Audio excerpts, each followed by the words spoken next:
ഷിബിലാൽ. അതെ, ഷിബിലാൽ എന്ന് പറഞ്ഞാൽ പെട്ടെന്ന് എല്ലാവർക്കും മനസ്സിലാകുമോ ചേട്ടാ? ഈ വീഡിയോ ആരും സ്കിപ്പ് ചെയ്യരുത്. ഇപ്പൊ നമ്മളൊരു തുടക്കം ഒരു വോയിസ് കിട്ടല്ലോ, ഷിബിലാൽ എന്ന് പറയുന്ന വ്യക്തിയുടെ ഒരു വോയിസ് ഉണ്ട്, നിങ്ങൾ കേൾക്കണം. 20 ലക്ഷം രൂപയാണ്, 20,16,000 രൂപയാണ് ലക്ഷ്മി പ്രിയ തട്ടിയെടുത്തത്. നമ്മുടെ കുലസ്ത്രീ ചേച്ചി 20,16,000 രൂപ തട്ടിയെടുത്ത് ഒരു തിരക്കഥയൊക്കെ എഴുതിക്കൊണ്ട് ചെന്നിട്ട് പുള്ളിയുടെ ഹസ്ബൻഡ് ആയിരുന്നു അത് ഡയറക്റ്റ് ചെയ്യാനിരിക്കുകയൊക്കെ ചെയ്യുകയൊക്കെ ചെയ്തത്. അങ്ങനെ എല്ലാം കൂടി 20,16,000 രൂപ തട്ടിയെടുത്ത് അതിന്റെ കേസും കാര്യങ്ങളൊക്കെ നടക്കുന്നവളാണ് അമ്മയ്ക്ക് ഇലക്ഷന് നിൽക്കുന്നത്. അതെങ്ങനെ ശരിയാവും? ഈ അമ്മയിലുള്ളവരെന്താ അത്രയ്ക്ക് ഇതാണോ എന്നാണ് ഞാൻ ആലോചിച്ച് പോകുന്നത്. അത് തെറ്റായിട്ടുള്ള ഒരു കാര്യമല്ലേ? ഒരു കേസും കാര്യങ്ങളൊക്കെ നടക്കുന്ന ഒരു വ്യക്തിയെ പിടിച്ചിട്ട് ഇതുപോലുള്ള കാര്യങ്ങളൊക്കെ ചെയ്യാന്ന് പറയുമ്പോൾ നിസ്സാര കാര്യമാണോ? 1-2 വരെ 20,16,000 രൂപയാണ് തട്ടിയെടുത്തത്. ആ വ്യക്തിക്ക് എന്ത് യോഗ്യതയുണ്ട്? ആ പ്രൊഡ്യൂസർ പറയുന്നതെന്ന് കേൾക്കണം. നമ്മൾ ലൈവായിട്ട് നടന്ന കാര്യങ്ങൾ പോലും വളച്ചൊടിച്ച് മറച്ചു വെക്കുന്ന ഒരു സ്ത്രീയാണത്. ഞാൻ ആ ഒരു വോയിസ് വെക്കാം. അതിനു മുമ്പ് എല്ലാവരും കൂടെ കമന്റ് ഇടുക. ജസ്റ്റിസ് ഫോർ അൻസിബ എന്നും കൂടെ ഒന്ന് കമന്റ് ചെയ്യുക. എല്ലാവരും ചെയ്യണം. ഇത് കാണുന്ന ഓരോ ആൾക്കാരും ചെയ്യണം. ഇവളെ വെറുക്കുന്നവരൊന്ന് ലൈക്കും കൂടെ അടിച്ചു. ഓക്കെ, അതിനു മുമ്പ് ആ വോയിസ് വെക്കുന്നതിന് മുമ്പ് ആ പടത്തിന്റെ കുറച്ച് കാര്യങ്ങൾ സംസാരിക്കാനുണ്ട്. അതിനു മുമ്പേ ചേച്ചിയുടെ ഒരു വീഡിയോ ഞാൻ വെച്ച് തരാം, ഒന്ന് കണ്ടിട്ട് വാ. ജീവിതം എന്ന് പറയുന്നത് ഒരു തിരക്കഥയിൽ എഴുതി ഉണ്ടാക്കാവുന്ന ഒരു സിനിമയല്ല. ഇപ്പം ദൃശ്യം പോലെയൊക്കെയാണെങ്കിൽ ദൃശ്യത്തിൽ പറയുന്നുണ്ട് ഓഗസ്റ്റ് 1-ാം തീയതി എവിടെയായിരുന്നു എന്ന് ചോദിക്കുമ്പോൾ പിന്നെ അന്ന് പാറേപ്പള്ളിയിൽ പെരുന്നാളിന് പോയത് എന്ന് പറയുന്ന പോലെ അതിനൊക്കെ വേണ്ടിയിട്ടുള്ള എല്ലാ തെളിവുകളും ഇവർ തന്നെ ഉണ്ടാക്കുന്നുണ്ടല്ലോ. അതായത് ടിക്കറ്റ് സൂക്ഷിച്ചു വെക്കുന്നു, സിനിമയ്ക്ക് പോകുന്നു, അതിന്റെ ടിക്കറ്റ് സൂക്ഷിച്ചു വെക്കുന്നു, ബിരിയാണി കഴിക്കുന്നു, ഹോട്ടലിൽ ഒരു പരിചയം ഉണ്ടാക്കുന്നു, ഇതൊക്കെ നമ്മൾ കണ്ടിട്ടുണ്ട്. എന്ന് പറഞ്ഞ പോലെ ജീവിതത്തിൽ അതൊന്നും നടക്കില്ല. ജീവിതത്തിൽ വെച്ചാൽ വളരെ എഫിഷ്യന്റ് ആയിട്ടുള്ള പോലീസ് ഓഫീസേഴ്സ് ഉണ്ട്. ഫസ്റ്റ് ഓഫ് ഓൾ എനിക്ക് വിഷമം വരുന്നത് അവരുടെയൊക്കെ വിലയേറിയ സമയം ഇതിനൊക്കെ വേണ്ടിയിട്ട് കളയുന്നതിലാണ് എനിക്ക് ഭയങ്കര വിഷമം വരുന്നത്. നമ്മുടെ മുഖ്യമന്ത്രി ആണെങ്കിലും ആഭ്യന്തരമന്ത്രി ആണെങ്കിലും DGP ആണെങ്കിലും അവരുടെയൊക്കെ വിലപ്പെട്ട സമയമാണ് ഇത്തരം കാര്യങ്ങൾക്ക് വേണ്ടിയിട്ട് കളയുന്നത് എന്നുള്ളത് എനിക്ക് ഭയങ്കര വിഷമം ഉണ്ടാക്കും. എന്റെ പൊന്നോ, ഇറച്ച് കയറുന്നുണ്ട് കേട്ടിട്ട്. എന്റെ ഇതെല്ലാ വോയിസും കൂടെ കേട്ടിട്ട് അവിടെ ഈ ഒരു സംസാരം കേൾക്കുമ്പോ ഇറച്ച് കയറുന്നുണ്ട് തലയിലോട്ട്, അങ്ങ് പെരുത്ത് കയറുന്നു. സത്യം പറയാലോ, പെരുത്ത് കയറുന്നു എൻ്റെ അങ്ങ് കള്ളി. കേരള മുഖ്യമന്ത്രി നിനക്ക് വേണ്ടിയല്ലേ അങ്ങ് പോകുന്നേ? സോറി, മേഡത്തിന് വേണ്ടിയല്ലേ പോകുന്നേ? ആഭ്യന്തരമന്ത്രി രമേശ് ചെന്നിത്തല നിങ്ങൾക്ക് വേണ്ടിയല്ലേ പോകുന്നേ? അവർക്കൊക്കെ 100 കൂട്ടം പരിപാടികളും കാര്യങ്ങളും ഒക്കെ ഉണ്ട്. അവരൊക്കെ ഓരോ കാര്യങ്ങൾ അവിടെ ചെയ്തുകൊണ്ടിരിക്കുക. ഭരണം കിട്ടിയതേ ഉള്ളു. നമിച്ച എൻ്റെ പൊന്നോ, അമ്പലപ്പുഴ കേസ് കിടപ്പുണ്ട് ഇവരുടെ പേരില്ല, പിന്നെ ഒരു ക്രിമിനൽ കേസും കിടപ്പുണ്ട്. എന്നിട്ട് ഇമാതിരി സംസാരം വന്ന് സംസാരിക്കുന്നത് ആൾക്കാരെ വരെ ഉണ്ണാക്കരാക്കുന്ന രീതിയിലെ സംസാരം എല്ലാം ചെയ്ത് കൂട്ടി വെച്ചിട്ട് ഒന്നും അറിയാത്തവരെ പോലെ. ലാലേട്ടാ, എനിക്ക് കഥ എഴുതാൻ അറിയാം, എനിക്ക് നാടകം കളിക്കാൻ അറിയാം, എന്തൊക്കെയായിരുന്നു ആ ബിഗ് ബോസിനകത്ത്. പുള്ളിക്കാര് കഥ എഴുതിയതിന്റെ ഇതാണ് ഇപ്പോൾ ഒരുത്തനിപ്പം 20,16,000 രൂപ കൊടുക്കാനുള്ളത്. ഓക്കെ, ഇനി ഒരു വീഡിയോ കൂടെ വെച്ചിട്ട് നമുക്ക് ആ കാര്യത്തിലോട്ട് പോവാം. ഞാൻ കേട്ടിട്ടില്ല. കാരണം അൻസിബ ഇത് പറഞ്ഞത് ഗതികേട് കൊണ്ടായിരിക്കും എന്ന് എനിക്കറിയില്ല, ഞാൻ കണ്ടിട്ടില്ല. ആസിഫ് അലിയുടെ പ്രസ്താവന ഞാൻ കണ്ടിട്ടില്ല. എനിക്ക് എന്റെ കാര്യം മാത്രമേ അറിയുള്ളൂ. അതിന് മറുപടി കൊടുത്താൽ ചേച്ചി ഇല്ലാണ്ടാവും. ഈ സിനിമ ഫീൽഡിൽ തന്നെ പുള്ളിയെ കരിവായിത്തേക്കും ആൾക്കാര്. ഉറപ്പാ. പേടിച്ചിട്ട് പറയാഞ്ഞതാ. ഓക്കെ, എന്തായാലും ചേച്ചിയുടെ സിനിമയുടെ കാര്യത്തിലോട്ട് വരാം. ഇതാണ് ആ സിനിമ. നമ്മൾ തൂക്കി ചേച്ചി ഈ സാധനം അങ്ങ്. ഇതാണ് ആ സിനിമയുടെ അന്നത്തെ പ്രൊഡ്യൂസറും സെറ്റും പിന്നെ മന്ത്രിമാരും എല്ലാം കൂടെ ഉള്ളതാണ്. അപ്പോൾ ചേച്ചിയാണ് കഥയും കാര്യങ്ങളും എഴുതുകയൊക്കെ ചെയ്തത്. ഭർത്താവാണ് സംവിധാനം ചെയ്യാനിരിക്കുകയൊക്കെ ചെയ്തത്. ഓക്കെ, അപ്പം അതിൻ്റെ ഫസ്റ്റ് ലുക്ക് പോസ്റ്റർ കണ്ടില്ലേ? ഇതൊക്കെ നിങ്ങൾ കണ്ട? ഇത് മാത്രമല്ല, ഓക്കെ, ഈ പടം നടന്നിട്ടില്ല. ഇതില്ലേ അമ്പലപ്പുഴയിലെ മറ്റേ MLA ആണ്, പുള്ളിയുടെ പേരങ്ങ് മറന്നുപോയി ഞാൻ. കണ്ട അപ്പോൾ ഈ ഒരു പടത്തിന് വേണ്ടിയാണ് ആറാട്ടുമുണ്ടൻ. ഓക്കെ, ഇതാണ് സംഭവം. ഇത് ആരിഫ് തോറ്റുപോയി. പുള്ളിക്കാരനാണ്, ആലപ്പുഴ MP ആയിരുന്നു ആ സമയത്ത്. ആരിഫ്, നമ്മൾ ആലപ്പുഴക്കാരാണല്ലോ, നമുക്കറിയാലോ. ഇതായിരുന്നു ആ പടം. നടി ലക്ഷ്മി പ്രിയ തിരക്കഥ എഴുതിയ ആദ്യ സിനിമ. സംവിധാനം ചെയ്യുന്നത് ഭർത്താവ് ആറാട്ടുമുണ്ടന് തുടക്കം. നിരവധി സിനിമകളുടെയും സ്റ്റാർ മാജിക്കിലൂടെയും പ്രേക്ഷകർക്ക് പരിചിതരായ ലക്ഷ്മിപ്രിയ ഈ സിനിമയുടെ പിന്നണിയിലേക്ക് ലക്ഷ്മിപ്രിയ ആദ്യമായി തിരക്കഥ എഴുതുന്ന ആറാട്ടുമണ്ടൻ എന്ന ചിത്രത്തിന്റെ തുടക്കം കുറിച്ചു എന്നൊക്കെ ഉള്ള രീതിയിൽ ഇവള് ബിഗ് ബോസിൽ ഇതിനെക്കുറിച്ച് പറഞ്ഞിട്ടുണ്ടായിരുന്നു തോന്നുന്നു. ഓക്കെ, എല്ലാം കുറിച്ച് അവസാനം ദേ കിടക്കുന്ന ഒരു വല്ലാത്ത അവസ്ഥയിലോട്ടാണ് പോകുന്ന കാര്യങ്ങളൊക്കെ. എന്തായാലും നമുക്ക് ആ വോയിസിലോട്ടും കാര്യത്തിലോട്ടൊക്കെ പോവാം. ആ വോയിസ് കേൾക്കണം. അദ്ദേഹത്തിന്റെ വോയിസും കാര്യങ്ങളും കേൾക്കുമ്പോൾ നിങ്ങൾക്ക് മനസ്സിലാവും ഈ സ്ത്രീ എന്ന് പറയുന്നത് ഇവർ എത്രമാത്രം വിഷമാണെന്നുള്ള കാര്യം നിങ്ങൾ ഓർക്കണം. ഇതുപോലെ എത്ര ആൾക്കാരെ പറ്റിക്കുന്നുള്ളത് നിങ്ങളൊന്ന് ആലോചിച്ചു. ഇപ്പം വന്നിട്ട് ഇവരുടെ എന്തൊരു ഫോട്ടോ സംബന്ധമായിട്ടുള്ളൊരു കാര്യം, ഞാൻ അതിനെക്കുറിച്ച് സംസാരിക്കുന്നില്ല. ഒരാഴ്ചയെ അത് പുറത്ത് വിടുവോ അങ്ങനെ എന്തൊക്കെ ചെയ്യുകയോ ചെയ്ത് അൻസിബ ഒന്ന് ചോദിച്ചു കഴിഞ്ഞപ്പോഴാണ് ചേച്ചിക്ക് കുരു പൊട്ടാൻ തുടങ്ങിയത്. അൻസിബയ്ക്ക് എങ്ങനെയെങ്കിലും ഒറ്റൊരു പണി കൊടുക്കണമെന്നുള്ള രീതിയിലാണ് ഈ പറയുന്ന ടിനിട്ടോം വരെ പറഞ്ഞാണ് അവിടെ അമ്മയിൽ ആരെങ്കിലും ഒക്കെ എന്തെങ്കിലുമൊക്കെ മോശമായിട്ട് ചെയ്യുന്നുണ്ടോ അതെല്ലാം കണ്ടുപിടിക്കുകയും കറക്റ്റ് വൃത്തിയായിട്ട് കാര്യങ്ങൾ ചെയ്യുന്ന ഒരു ഇന്റർവ്യൂ പറഞ്ഞിട്ടുണ്ടായിരുന്നു. ടിനിട്ടോം ഉൾപ്പെടെ ആ പിന്നെ നീറ്റ് ആൻഡ് ക്ലിയർ ആണ്. എങ്ങനെയൊക്കെ അതിനെ ദ്രോഹിക്കാൻ നോക്കുന്നു അതിന്റെ അപ്പുറത്തെ രീതിയിലാണ് ഇവർ ദ്രോഹിച്ചുകൊണ്ടിരിക്കുന്നത്. പിന്നെ ഇവരിപ്പം ഹസ്ബൻഡായിട്ട് എന്തോ വിഷയങ്ങളും കാര്യങ്ങളൊക്കെ ഉണ്ടോ എന്നൊക്കെ പറയുകയൊക്കെ ചെയ്യുന്നുണ്ട്. എന്തായാലും ആ വോയിസ് നിങ്ങൾ കേൾക്കണം. ഇത് കറക്റ്റ് പുറത്തു കൊണ്ടുവന്നത് യൂഷ്വൽ സൈക്കോ എന്ന് പറയുന്ന യൂട്യൂബറാണ്. അദ്ദേഹത്തിന്റെ ഒറിജിനൽ പേര് അതുരുന്ന. Usual psycho അറിയാത്തവരാരുമില്ല. അപ്പോൾ ചേട്ടൻ അത്യാവശ്യം സിനിമയിൽ നല്ല അത്യാവശ്യം ആൾക്കാരോടൊക്കെ നല്ല ഹോൾഡും കാര്യങ്ങളൊക്കെ ഉള്ള ഒരാളാണ്. അപ്പോൾ പുള്ളിയാണ് ഈ കാര്യം പുറത്തു കൊണ്ടുവരുന്നത്. ഓക്കെ, എന്തായാലും നിങ്ങൾ ഇതിനെക്കുറിച്ച് ഒന്നറിയുന്ന നല്ലതായിരിക്കും. ഓരോ വ്യക്തിയുടെ ഓരോ സ്വഭാവങ്ങളൊക്കെ മനസ്സിലാക്കാൻ പറ്റിയ ഒരു അവസരമാണ്. ഓരോ വ്യക്തികളൊക്കെ നമ്മൾ കാണുന്ന പോലൊന്നും അല്ല. കുറേ എണ്ണം വന്നിട്ട് ഇപ്പോഴും ലക്ഷ്മിപ്രിയ അങ്ങനെയൊക്കെ ചെയ്യുമോ, ലക്ഷ്മിപ്രിയ ഇങ്ങനെയൊക്കെ ചെയ്യുമോ, നിങ്ങൾ എന്തിനാ ആവശ്യമില്ലാത്തൊക്കെ വളച്ചൊടിക്കുന്നേ, ലക്ഷ്മിപ്രിയ അങ്ങനെ ചെയ്യില്ല എന്നൊക്കെ പറഞ്ഞിട്ട് ഇത്രയും കേസും കാര്യങ്ങളൊക്കെ ഉള്ള ഒരു വ്യക്തിയെ പിടിച്ച് ഇലക്ഷൻ നിർത്താൻ എന്ത് യോഗ്യത ഉണ്ടെന്ന് ഞാൻ ആലോചിച്ച് നോക്കി. ഒരു യോഗ്യത ഇല്ലാത്തൊരു വ്യക്തി എന്താ പറയണ്ടേ 2020-കാരൊക്കെ എന്ത് ഉദ്ദേശിച്ചിട്ടാണ് എന്നിട്ട് കേരള മുഖ്യമന്ത്രിയെയും ആഭ്യന്തരമന്ത്രിയെ തൊടുന്നു പറയുന്നു. ഇവരെ പോലുള്ള ഫേക്ക് പേഴ്സണെ ഒന്നും സപ്പോർട്ട് ചെയ്യരുത്. നിന്റെ പൊന്നു ആ ബിബിയിലൊക്കെ എത്ര പേരെ വരെ സപ്പോർട്ട് ചെയ്തേ, ഒരു കുലസ്ത്രീ വന്നിരിക്കുന്നു. ഓക്കെ, നിങ്ങൾ ഈ വോയിസ് മൊത്തം കേൾക്കണം. ഒരാളുടെ ജീവിതം ഒന്ന് ആലോചിച്ച് നോക്കിയേ. ഒരു സിനിമയെ വരേണ്ട ഒരു എന്നുവെച്ചാൽ അയാൾക്ക് ആഗ്രഹമുണ്ട് നല്ലൊരു സിനിമയും കാര്യങ്ങളൊക്കെ ചെയ്യണം. അപ്പോൾ ഇവർക്ക് അത്യാവശ്യം ടാലന്റ് ഉണ്ടെന്നും പറഞ്ഞിട്ടാണ് പുള്ളി അതിൽ ചെന്ന് വീണത്. പിന്നീടാണ് മനസ്സിലായത് പുള്ളിക്ക് കളിപ്പീര് പറ്റിയെന്നും. എന്തായാലും നിങ്ങൾ ഈ ഒരു വോയിസ് മൊത്തം കേട്ടിട്ട് നിങ്ങളൊന്ന് വിലയിരുത്തണം. ഈ വ്യക്തിനെ മൊത്തം നിങ്ങളൊന്ന് കേൾക്കണം. ദേവി ചെയ്തിട്ട് ആരും മിസ് ചെയ്യരുത്, മൊത്തം കേൾക്കണം. എന്നിട്ട് നിങ്ങൾ പറയണം അൻസിബി ഇപ്പം അനുഭവിച്ചുകൊണ്ടിരിക്കുകയാണോ ഇല്ലയെന്ന് നിങ്ങൾ തന്നെ പറ. മൊത്തം കണ്ടിട്ട് പോവാ. ഹലോ ചേട്ടാ, സിബിലാൽ. അതെ, സിബിലാൽ എന്ന് പറഞ്ഞാൽ പെട്ടെന്ന് എല്ലാവർക്കും മനസ്സിലാകുമോ ചേട്ടാ? എല്ലാവർക്കും അറിയാലോ. ഇപ്പൊ അറിയാമെങ്കിലും ആൾക്കാർ മറന്നു തുടങ്ങി അല്ലേ? ആൾക്കാർ പുതിയ കാര്യങ്ങൾ വരുമ്പോഴത്തേക്ക് ആൾക്കാർ മറന്നുപോയി. അമ്മയിലുള്ള ഒരു വ്യക്തി കാരണം ഏറ്റവും അധികം ബാധിക്കപ്പെട്ട ഒരു വ്യക്തി, അങ്ങനെ പറയാം അല്ലേ? തീർച്ചയായും. ലക്ഷ്മിപ്രിയ ചേട്ടന്റെ ആദ്യ പടമാണെന്ന് തോന്നുന്നു അല്ലേ? ആണോ? ആറാട്ടുമുണ്ടൽ. പടം റിലീസ് ആയിട്ടില്ല. ഓണം കഴിഞ്ഞിട്ട് റിലീസ് ഉണ്ട്.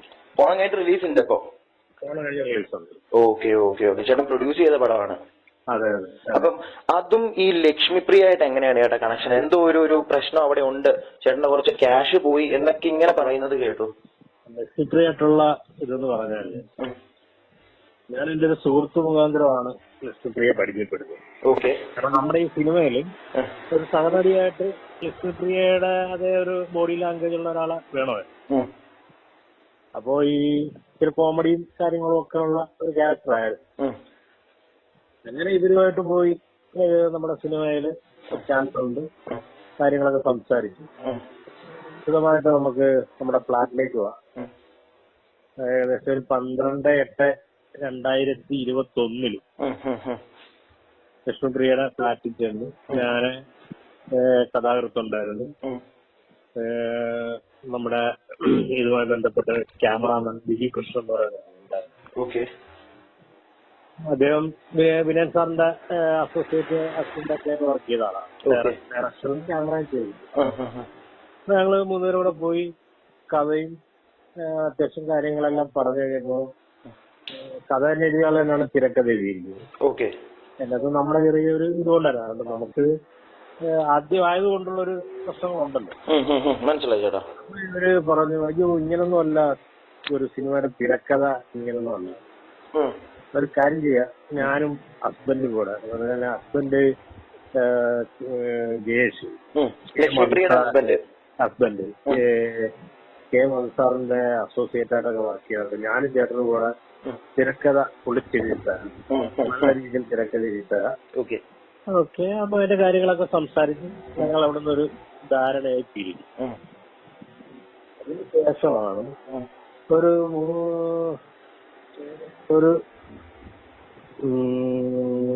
19/9 എന്നെ ഒന്ന് വിളിക്കുന്നു, രാവിലെ വിളിച്ചിട്ട് അത്യാവശ്യം എനിക്കൊരു 50,000 രൂപ. ഓക്കെ, തിരക്കഥ എഴുതാനൊക്കെ തീരുമാനിച്ചെല്ലാം ഏൽപ്പിച്ചിരിക്കുന്ന ഒരാളാണല്ലോ. 50 കൊടുത്തു. അങ്ങനെ ആവശ്യമായിട്ട് ഏകദേശം ഒരു 25-26 പ്രാവശ്യം ഞാൻ 10,16,200 രൂപ അവരുടെ അക്കൗണ്ടിൽ. എനിക്ക് ചെറിയ റിയൽ എസ്റ്റേറ്റിന്റെ പരിപാടിയൊക്കെ ഉണ്ട്. അപ്പൊ എന്റെ ഒരു വസ്തു, എന്റെ പേര് കിടന്ന ഒരു വസ്തു വിറ്റുമായി ബന്ധപ്പെട്ട് അഡ്വാൻസ് ചെയ്തു.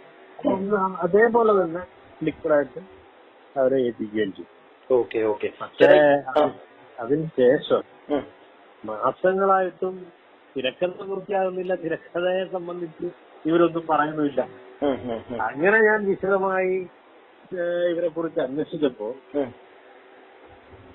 ഇവര് സിനിമയിലോ അല്ലെങ്കിൽ ഈ സീരിയൽ അല്ലെങ്കിൽ കോമഡി ഷോയിലൊക്കെ അഭിനയിക്കുന്നല്ലാതെ തിരക്കഥ ഒരു സിനിമയ്ക്ക് എഴുതാനുള്ള പ്രാപ്തിയൊന്നും അവർക്കില്ലെന്നും അവർ ഹസ്ബൻഡ് കെ മൻസാറിന്റെ വെറുതെ ഷൂട്ടിംഗ് പോലും കാണാൻ പോയിട്ടില്ല എന്നുള്ളതാണ് പിന്നെ ചേട്ടൻ തിരക്കിയപ്പോ അറിയാൻ പറ്റിയത്. അങ്ങനെ നമുക്ക് ചതിവ് പറ്റിയെന്ന് മനസ്സിലായി. ഓക്കെ. അല്ല ചേട്ടാ, ഞാനിപ്പോ ഒരു സംശയം ചോദിക്കട്ടെ. ഓൾറെഡി ഇത് തിരക്കഥ നിങ്ങളുടെ കൂടെ 2 പേരുണ്ടായിരുന്നല്ലോ, കഥ തിരക്കഥയൊക്കെ ആയിട്ടാണല്ലോ പോകുന്നത് അങ്ങോട്ടേക്ക്. അപ്പൊ അവിടെ ചെന്ന് ഇവരിത് ചെയ്യാന്ന് പറഞ്ഞപ്പോ നേരത്തെ ഉണ്ടായിരുന്നവർക്ക് അത് കുഴപ്പമൊന്നും ഉണ്ടായിരുന്നില്ലേ? അത് എഴുതിയ തിരക്കഥ എന്ന് പറയുന്നത് കഥാകൃത്തിന്റെ ഏറ്റവും അടുത്തൊരു സുഹൃത്താണ്. ഓക്കെ. അദ്ദേഹം ഞാനും കൂടാണ് തിരക്കഥ, ഞങ്ങൾക്കറിയാവുന്ന രീതിയിൽ ഒരു തിരക്കഥ. മനസ്സിലായി. ചേട്ടന്റെ സിനിമയോടുള്ള ഒരു പാഷന്റെ പുറത്ത് ഇറങ്ങിയതാ. തീർച്ചയായിട്ടും. അതെ. ഞാൻ കിരൺ സാറിന്റെ സൂപ്പർ സ്റ്റാർ എന്നുള്ള സിനിമയിൽ അഭിനയിച്ചിട്ടുണ്ട് പണ്ട് കൊച്ചിൽ. അതിനുശേഷം ഇപ്പം ഉബേനിയുടെ റാഹേൽ മകൻ കോര, അങ്ങനെ ചെറിയ ചെറിയ ഒത്തിരി പടങ്ങളിലൊക്കെ അഭിനയിച്ച് നമുക്കൊരു പൈസയായി. അങ്ങനെ ഒരു പടം സ്വന്തമായിട്ട് ചെയ്യണമെന്ന്, ചെറിയ പടം അങ്ങനെ ഉദ്ദേശിച്ചു. മനസ്സിലായി. അല്ല, അപ്പൊ അവിടെ ചെന്നപ്പോ നിങ്ങൾ അവിടെ ചെല്ലുമ്പോഴത്തേക്ക് ഇത് ആര് സംവിധാനം ചെയ്യുന്നുള്ളൊരു പ്ലാൻ നിങ്ങൾക്ക് ഇല്ലായിരുന്നു അല്ലെ? സംവിധാനം ചെയ്യുന്നുള്ള പ്ലാൻ ഇല്ല. മനസ്സിലായി. അവിടെ ചെന്ന് കഴിഞ്ഞപ്പോഴത്തേക്ക് ലക്ഷ്മിപ്രിയ ഭർത്താവിനെ സജസ്റ്റ് ചെയ്തു. അതെ. അവരെ അങ്ങനെ ഞങ്ങൾ പൂജ വരെ നടത്തി. ഞാൻ കണ്ടു, അതിന്റെ ഫോട്ടോസ് ഒക്കെ ഗൂഗിളിൽ കിടപ്പുണ്ട്. എന്നെ കൊണ്ട് പൂജ വരെ നടത്തി. അതിനുശേഷമാണ് നമ്മൾ ചതിക്കുടിയിൽ ചെന്ന് വീണോ എന്ന് മനസ്സിലായി. ഓക്കെ, മനസ്സിലായി. അപ്പൊ ഏകദേശം 10 ലക്ഷത്തിന് മേളിൽ ഇവർക്ക് കൊടുത്തു. 10,16,000 രൂപ പിന്നെ അക്കൗണ്ട് വഴിയും 10 ലക്ഷം രൂപ ലിക്വിഡും, അങ്ങനെ ടോട്ടൽ 20,16,000 രൂപ കൊടുത്തു. അങ്ങനെ സെറ്റിൽ ചെയ്ത് 20 ലക്ഷം രൂപയുടെ ചെക്ക് എനിക്ക് ലക്ഷ്മിപ്രിയ തരുകയും ചെയ്തു, ഡേറ്റ് ഇട്ട്. അല്ല, ലക്ഷ്മിപ്രിയ ഈ ചെക്ക് തരാൻ കാരണം എന്തായിരുന്നു ചേട്ടാ? ഞാൻ അങ്ങനെ ഇത് നമുക്ക് ചതിവാണ് സംഭവിച്ചെന്ന് അറിഞ്ഞ് ഫിലിം ചേംബറിൽ പരാതി കൊടുത്തു. ഓക്കെ. ഫിലിം ചേംബറിൽ പരാതി കൊടുത്തതിന് ശേഷമാണ് ചെക്ക് തരുന്നത്.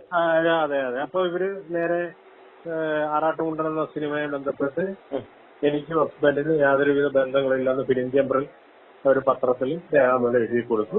ഓക്കെ. അന്നത്തെ ദിവസം തന്നെയാണ് എനിക്ക് ചെക്ക് തരുന്നത്. മനസ്സിലായി.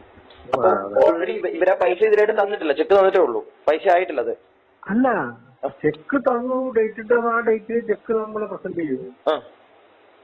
അപ്പൊ ചെക്ക് ബൗൺസ് ആയി. ഓക്കെ, അതാ ഞാൻ ചോദിച്ചത്. അത് ക്യാഷ് ചേട്ടന് കിട്ടിയിട്ടില്ല? ഇല്ല. അങ്ങനെ നമ്മള് പിന്നെ വക്കീല് മുഖാന്തരം ബന്ധപ്പെട്ടു. വക്കീല് മുഖാന്തരം ബന്ധപ്പെട്ട് ഇവർക്ക് വക്കീൽ നോട്ടീസ് അയച്ചു. ഓക്കെ.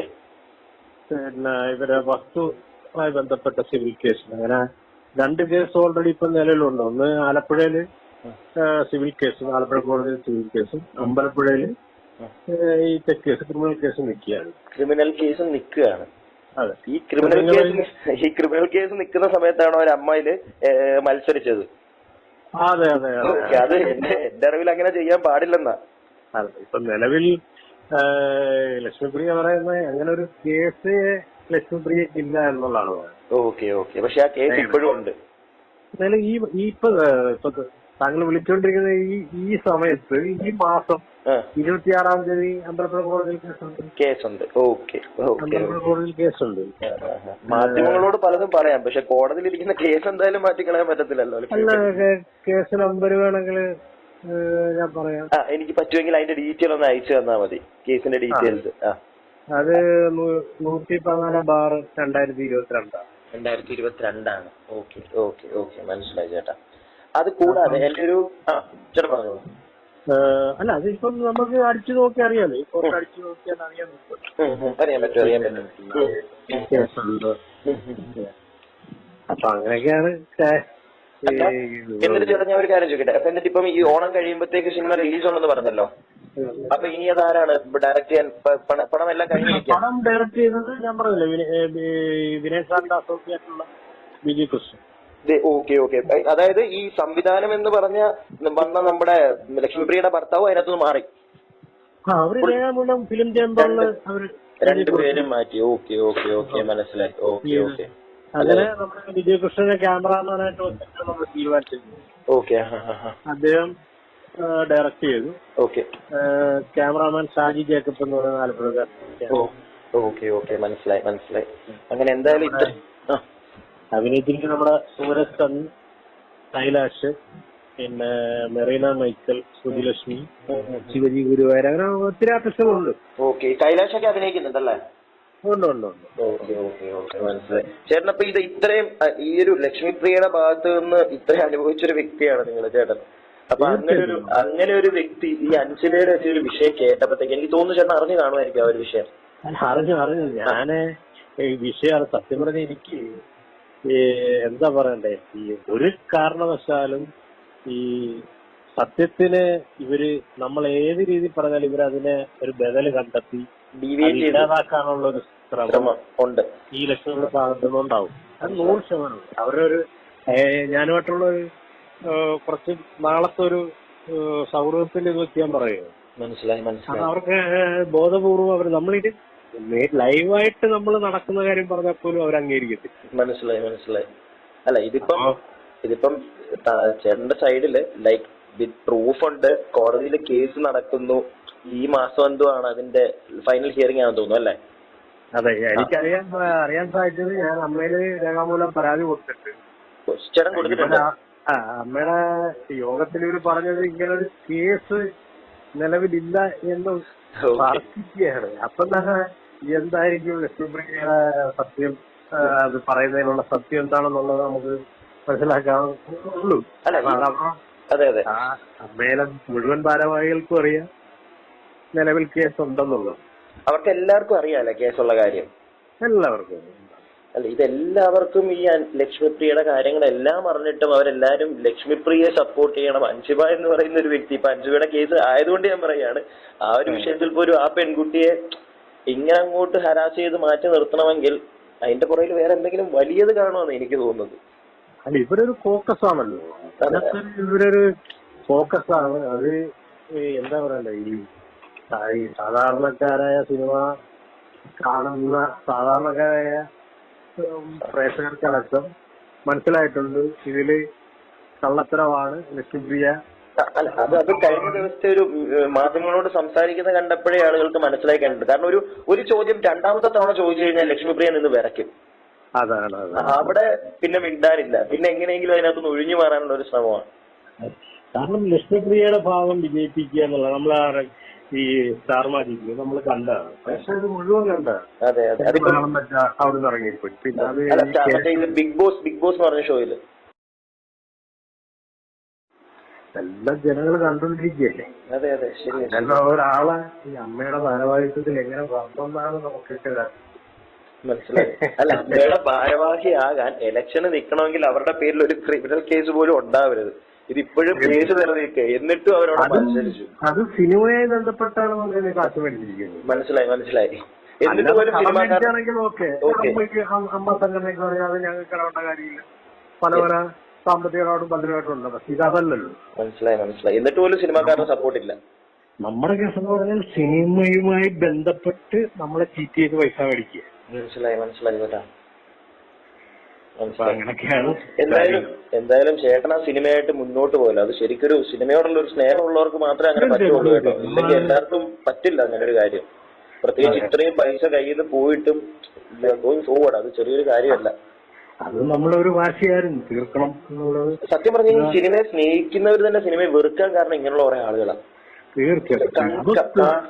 കാണുന്ന നമ്മളെ പോലുള്ളവർക്കും ഉണ്ടല്ലോ നമുക്കൊരു സംശയം തോന്നി എന്താണ് ഇങ്ങനെ ഒരു സംഘടന അമ്മ എന്ന് പറഞ്ഞിട്ട് അതിനകത്ത് അങ്ങോട്ടും ഇങ്ങോട്ടും തല്ലും ബഹളവും.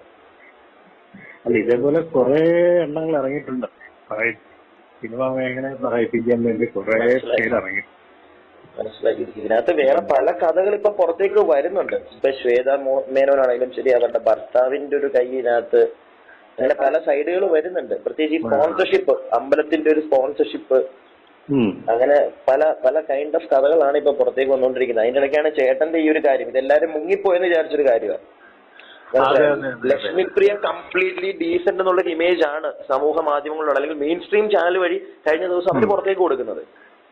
പക്ഷെ അവര് പറയുന്ന കാര്യങ്ങളിൽ പോലും ബ്ലണ്ടർ ഉണ്ടെന്നുള്ളത് അവർക്ക് മനസ്സിലാവുന്നില്ല. കാണുന്നവർക്ക് പൊതുസമൂഹത്തിന് തീർച്ചയായിട്ടും അറിയാമെന്നില്ല. ഒന്ന് ഇരുത്തി ചിന്തിച്ചു കഴിഞ്ഞാൽ മനസ്സിലാവും ഇവര് പറയുന്ന കാര്യങ്ങൾ തന്നെ.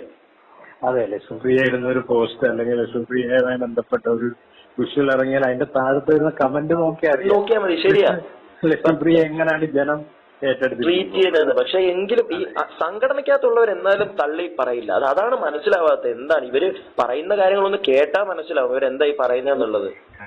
ടീം വർക്കാണല്ലോ. അതെ അതെ.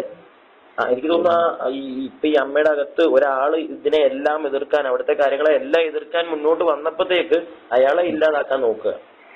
രാഷ്ട്രീയ പാർട്ടികളുടെ ഗ്രൂപ്പ് എന്ന് പറയുന്നതാണ്. അതെ അതെ, അതിനേക്കാട്ടിലും വലിയൊരു ഗ്രൂപ്പ് അവിടെ നടക്കുന്നത്. അതാണ്. ഇതിപ്പോ അതിനകത്തുള്ള ഒരാൾ വന്ന് പറയുമ്പോ ഉണ്ടല്ലോ എല്ലാരും പറയും അങ്ങോട്ടുള്ള കുശുമ്പ് കൊണ്ടാണ് അതുകൊണ്ടാണെന്ന്.